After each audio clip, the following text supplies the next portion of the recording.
Greetings, one and all. It's Thomas Rusbazar with the Wham! Poet Warriors back at you with this time an actor appreciation, an actor's retrospective capsule review discussion, what have you. Today we were going to be discussing, where's the panel? Where be the panel? We are going to be discussing Gary Oldman. I am long past the time of hero worship as I've aged and have, turned into a very old redwood tree. It's losing its leaves. And from my perch, I don't, like back in the day I had many heroes, right? That writers, artists, actors. But I can't appreciate from afar Gary Oldman's work. As an actor, especially someone who really loved the craft of acting, participated in the craft of acting, still teaches the craft of acting, I would say Gary Oldman is one of the great actors of the last 30, 40 years of his generation. And I know others feel the same.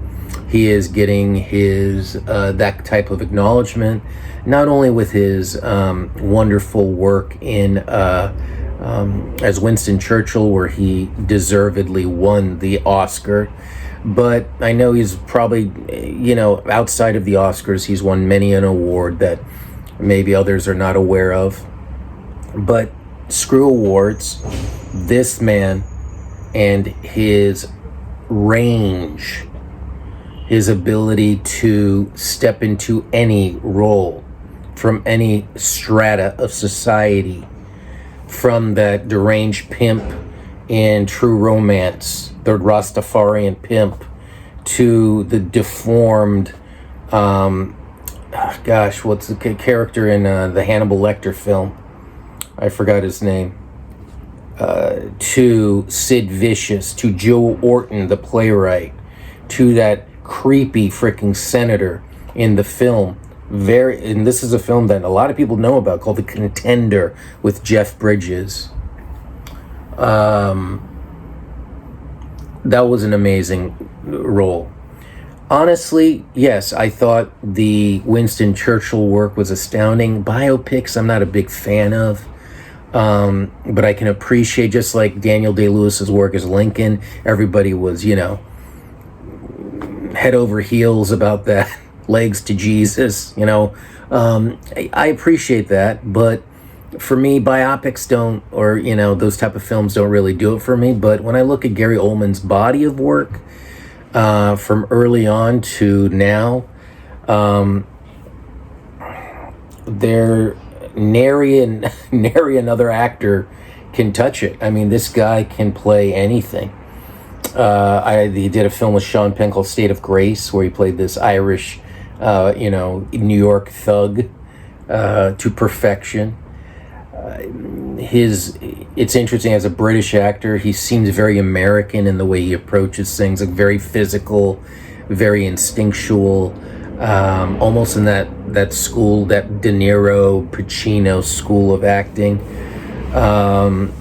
But he stands alone. Gary Oldman, even like in a film like Basquiat, where he played that other painter, as a supporting role, he was in his just subtle, very, very straightforward type of work. I remember there was a scene in Basquiat where Oldman's character had Basquiat over for like lunch, spaghetti or something, or dinner. And that was one of the most memorable scenes, because of Oldman's just ability to be so honest, so subtly honest, so spot on without trying, right, without performing. In other roles, he is very, very much a showman. But when I look at the especially the physical work, the behavioral work of Gary Oldman, it's top notch. It's one of, it really stands out. So this is a character, this is an actor of immense range. A lot of actors sometimes get pigeonholed into doing this or that, or just this. Gary Oldman is all over. And that's why I consider him one of the finest, if not the finest actor of his generation. Peace. Tasty.